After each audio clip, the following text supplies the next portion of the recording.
Ed ora la questione relativa al nuovo ospedale di Padova. Discussione accesa ieri in Consiglio Comunale tra maggioranza ed opposizione.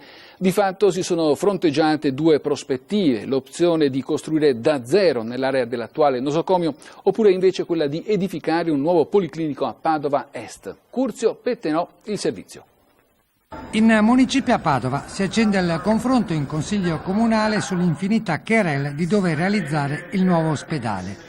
Il sindaco Sergio Giordani ha un piano planivolumetrico per riprogettarlo al posto dell'attuale. L'opposizione, con il leghista Massimo Bitonci, è ora per l'area di Padova Est. Giordani afferma l'ex sindaco è isolato. Tutti contro e non la spunterà, perché l'unica possibilità è quello di realizzare un nuovo polo della salute su una nuova area che è a Padova Est. Le altre soluzioni sono già state bocciate negli anni passati dalla Regione e dai tecnici.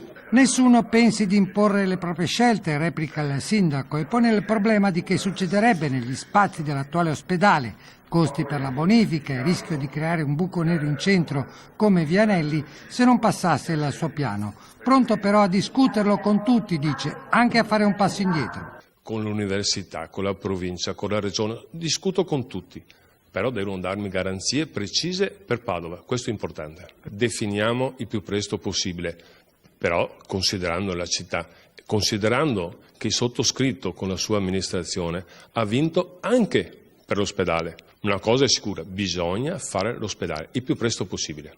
Una mozione di Bitonci per anticipare il dibattito sull'ospedale ritarda e con altri consiglieri di minoranza lascia l'Aula. Il tema resta acceso, il Comune ha il compito di individuare l'area, ma poi è la Regione a decidere e in Regione è previsto un incontro il 3 novembre.